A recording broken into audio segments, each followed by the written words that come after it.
favorite GM, your boy, Craig B, Outcast of the Hornets. Man, first thing off, congratulations to everyone for making it through the season. Everyone that didn't make it, we had a few guys drop out before we could get to the finish line. That's unfortunate. It is what it is. But for all you guys that hung in there and made it, we're all winners. Bullshit. Yeah, by the way, NSF, not safe for work around here. So, no participation trophies around here. But, man, it's been a long season. I'll tell you the secret.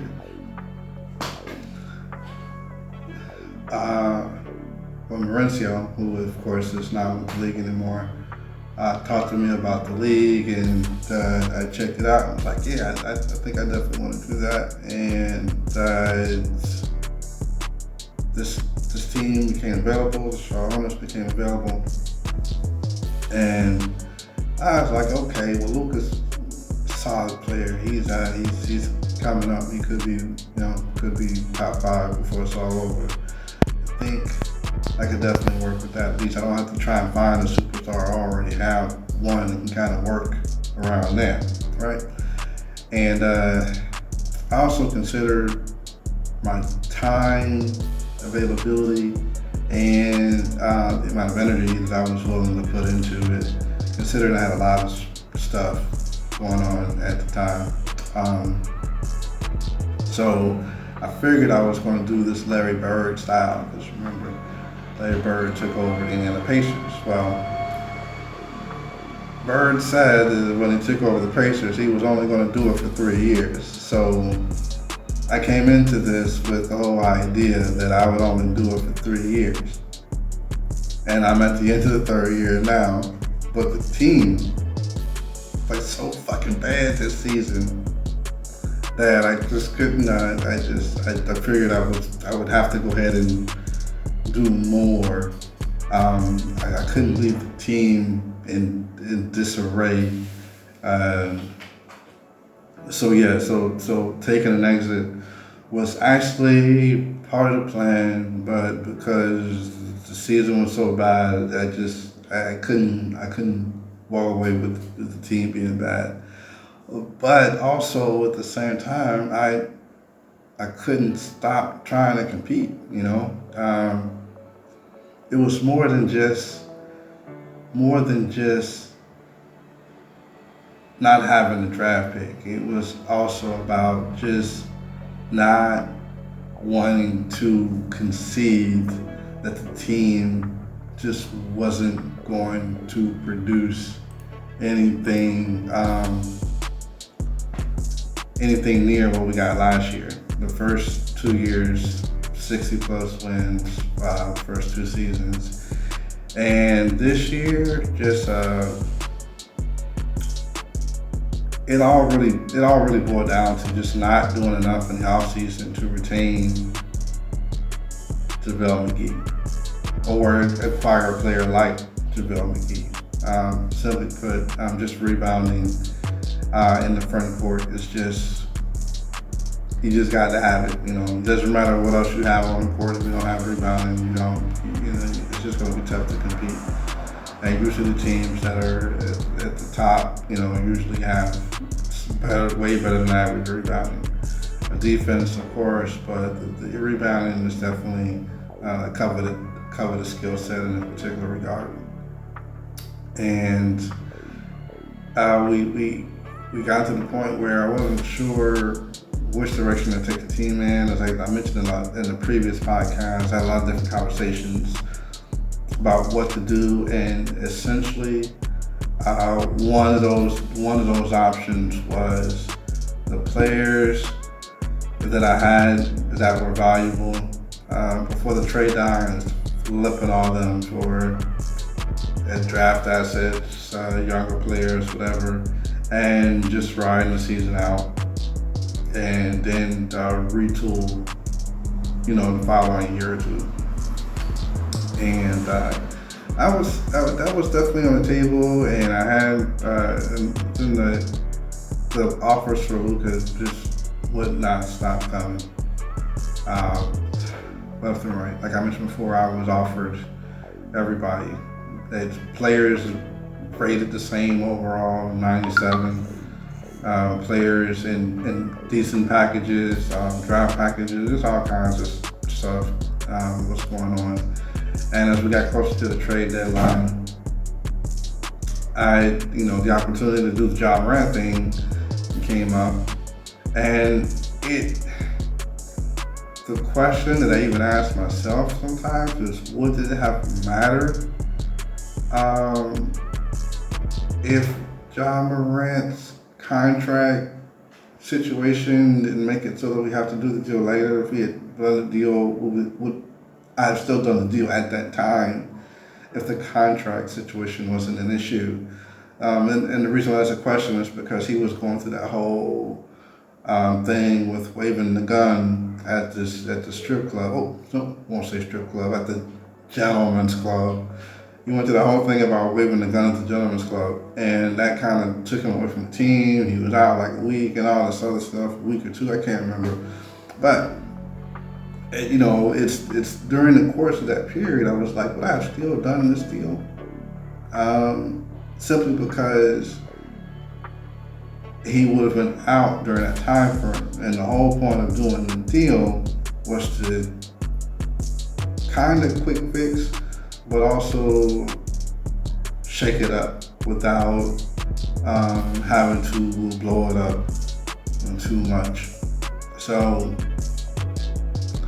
whether I still would have done a deal at that time if the contract had not been issued, I honestly have no idea. I still think about it. And like, what I done to do, I still think about it because it's one of those things that you kind of look back on. Do I regret doing a deal? Absolutely not, man. I was ready to get off the fucking Luka train. It's just the Luka train was draining me. Top 5 player, and we have a top 5 player. From my, I guess everyone's goals are different, but for me, if you have a top 5 player, it's win at all costs. Win at all costs. Win at all costs. Win at all costs. And when you're not winning, then you can do two things. You can blow it up, or wait for your draft picks to pan out. One of those two things. And I didn't have draft picks at the time. I had the ability to acquire draft picks because I did have some valuable players.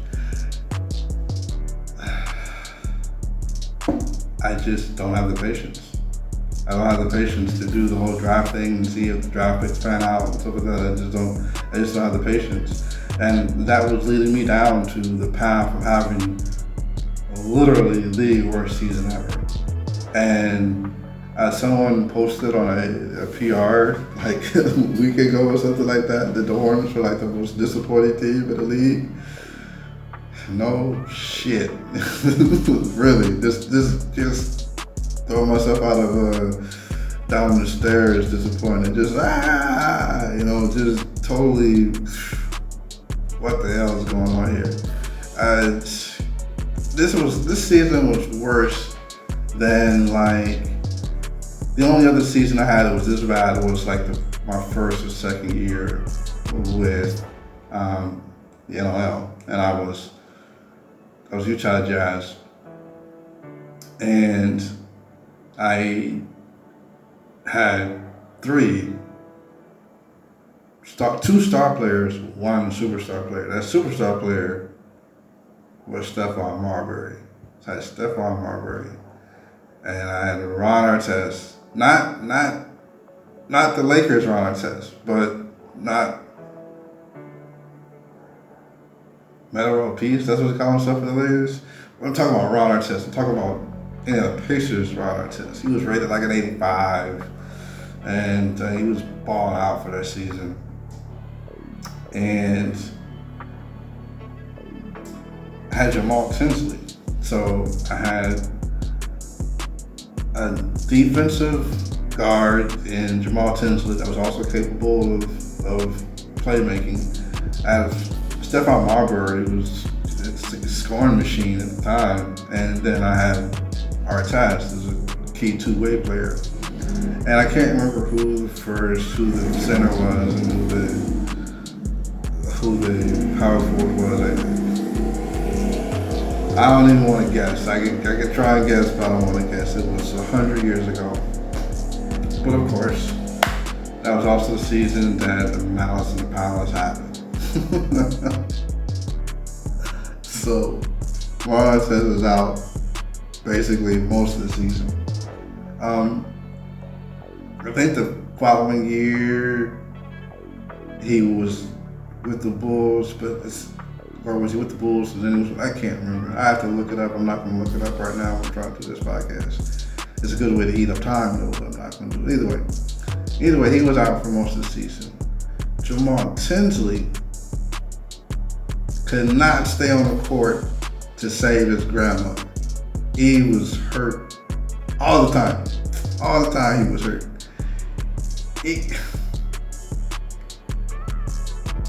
He couldn't, even if you offered him $1 billion, he still would be able to stay on the goddamn court. He was a good player, but he was just never healthy, man. So it was just Stephon Marbury and whatever I could throw on the court with him. And that was just really bad season because I had really high expectations of that team. But this team was worse than that because this team was coming off of 60 wins.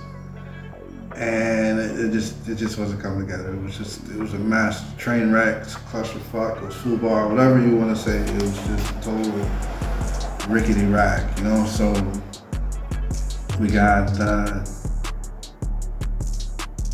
have options. We can run away, or we can try and figure out a way to salvage it. And so that's basically what we had. So I figured,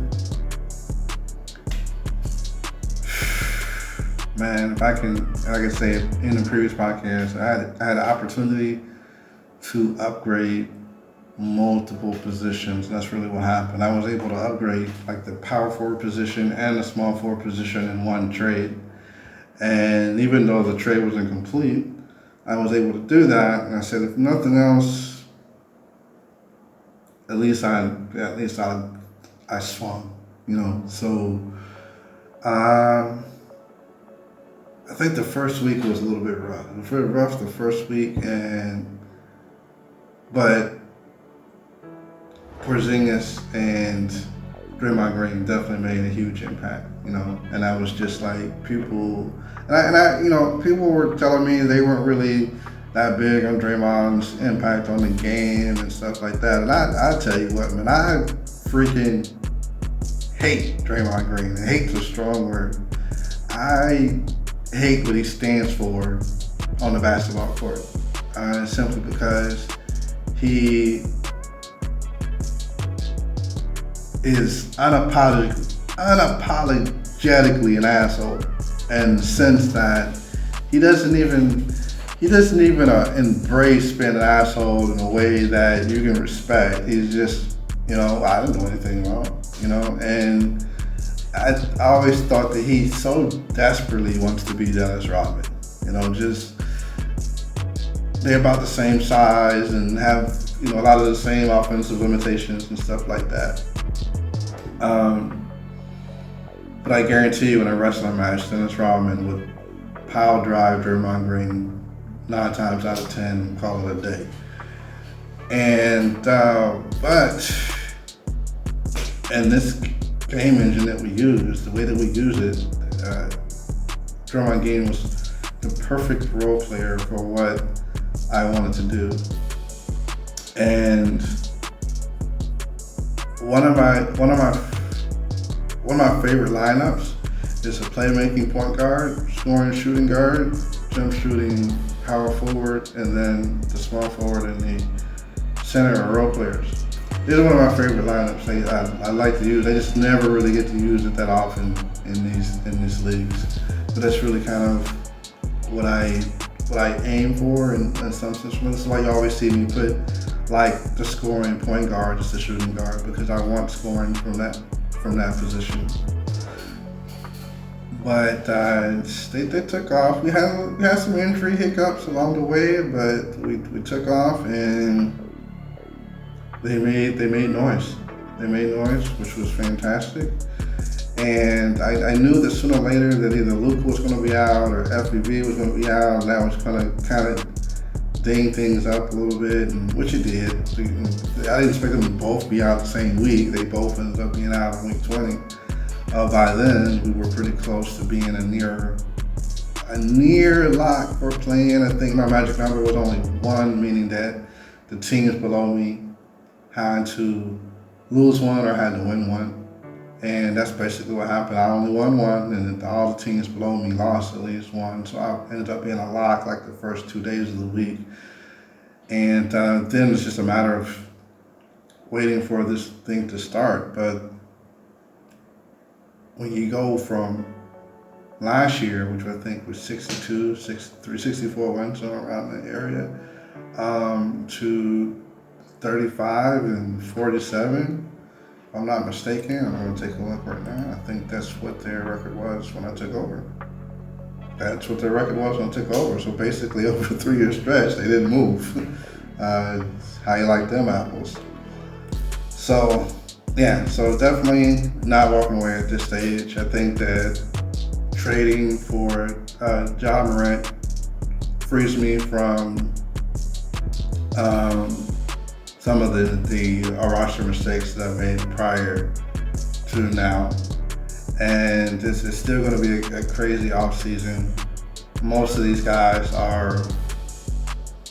have the potential to be free agents. FEB, Draymond Green, KP, and Christian would all have the potential to be free agents going into this offseason. And it's not likely that I'll be able to keep up, no matter what. I mean, I'm 100 plus negative in GM points, and now I have to get out of that hole, and then I have to make more just to keep 2 of those guys. Hopefully I can keep 3 of them, but to keep all 4 is probably not going to be possible, and that's just going to be, a lot of it's going to depend on where they come up in the free agent order, stuff like that. So who knows? It's such far.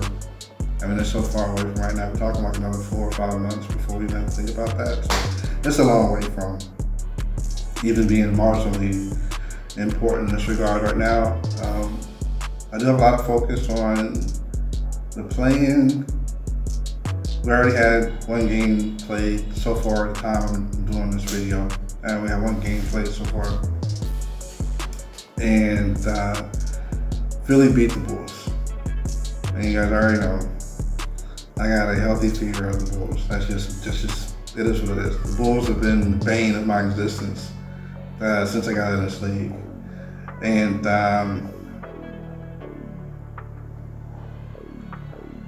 the Bulls will now play. They lost to Philadelphia, so Philadelphia goes to 7, and the Bulls will play the winner of Miami-Charlotte.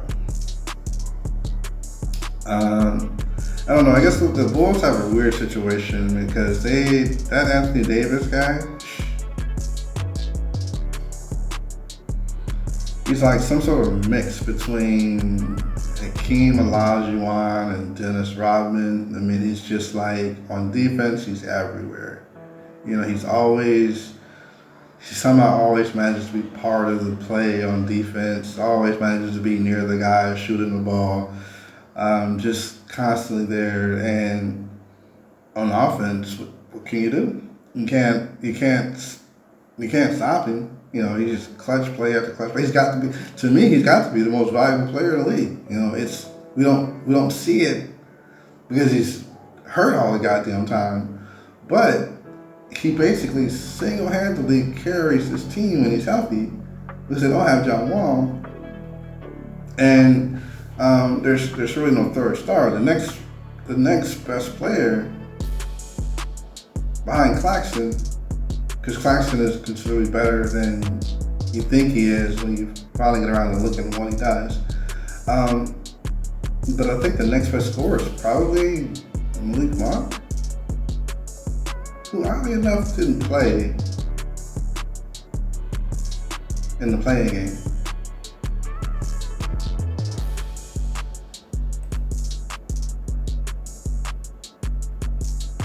Yeah, he's healthy, but he didn't play, so I don't know what's going on there. I guess since they have no GM, the lineup's not getting set.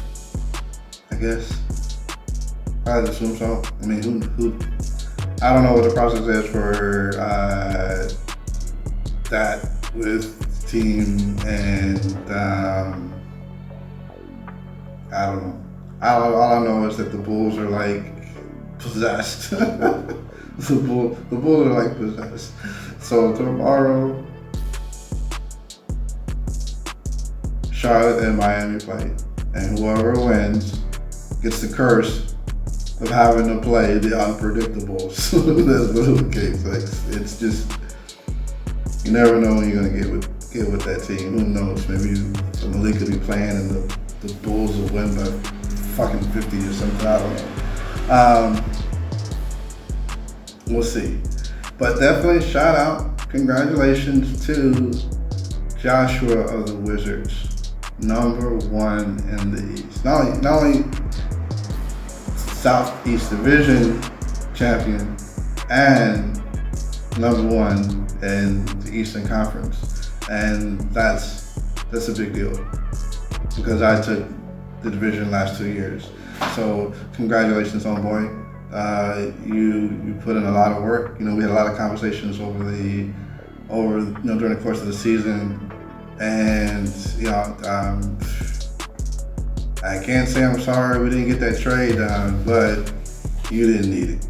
You didn't need that trade. You built a juggernaut, and I wish you the best of luck for the rest of the playoffs. I don't know who you're going to play in the first round, but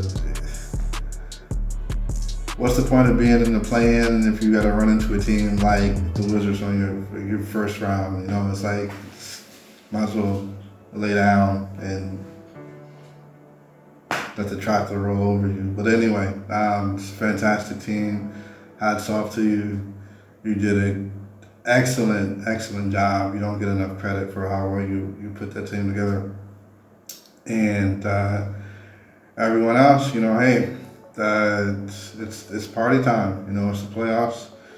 Everybody needs to get hyped up. I know I haven't been around in the discussions that much. I've been really busy with trying to do some new stuff, and now I'm going to circle back around because I need to create some content because, like I say, I got this gigantic GM point bill to deal with, and if I don't settle that, I'll probably get fired from the league because I won't be able to finish this trade. So I had to get the points up so I could finish the trade with Leroy, and then also prepare to try and do some damage in free agency, at least some positive damage, some positive for the Hornets damage. I don't know about anybody else, but it is what it is. But yeah, it's been a great season, and yeah, I did think about because it was in my plan to step away at the end of this season, but I think that making the trade for John Morant definitely. It brings a new challenge. I can't lie. I tried a couple of games with John Morant and this current lineup, and they fucking suck. I can't lie, man. It's just totally different team. And I got all summer to worry about that right now. So I think I ran 2 or 3 games, and they were all losses. So that's the way the game engine has been, at least for me anyway. Just that whatever I thought was going to work just didn't work. And so with this situation, with the roster that I have now, with the influx of KP and Draymond and Christian Wood for that matter, I'm essentially just rolling the ball out there, and whatever happens. I've kind of put aside the whole worrying about what's going to work, what's not going to work, and the chemistry for what they have was pretty good for the last half of the season. I tell you one thing I did learn that if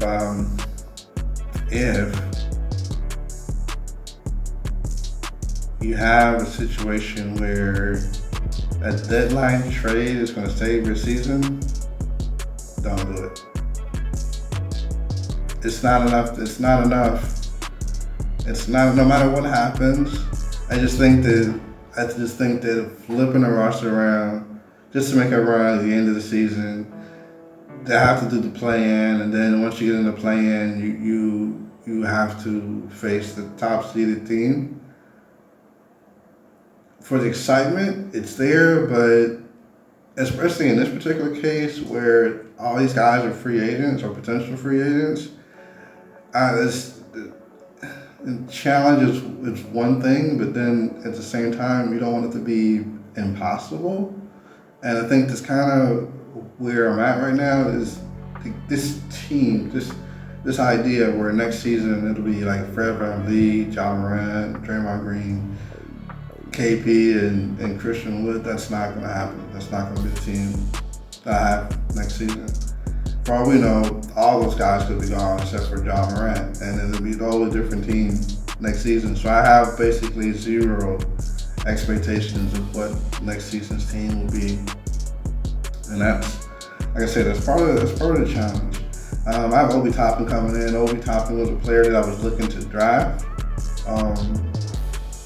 but my draft pick was too high, and I ended up taking James Wiseman when I should have taken LaMelo Ball, which would have been a totally different set of circumstances than what I have right now. But it's 2 years ago, 3 years ago, whatever the case may be. It's a long time ago, so it's not important anymore. But definitely looking forward to tomorrow's game against Miami Heat and Pistol. Good luck, Pete, man. I know it's been a rough season for you too, but you drag your ass into the play-in, pretty much the same as me. It came down to the wire, but we got there, and hopefully we have a pretty exciting game and have pretty much good entertainment for everybody. But it's pretty much a wrap for me at this stage. And everybody, just thanks for listening, and I plan to do more. I have a few things lined up with LJ. We've been talking about doing some stuff for a while, so we'll probably be dropping a few here and there. So just keep your ears and eyes out, looking for new content. Hopefully, we'll be able to keep it going for the bulk of the off season, and I want to do what I can to make the videos polished and professional, and try and bring a little bit of this and that. So they can just make it fun, just give you guys something to look forward to. So again, thanks for listening. Good luck, and congratulations to everyone that made it through this season. All right, take it easy. Peace out.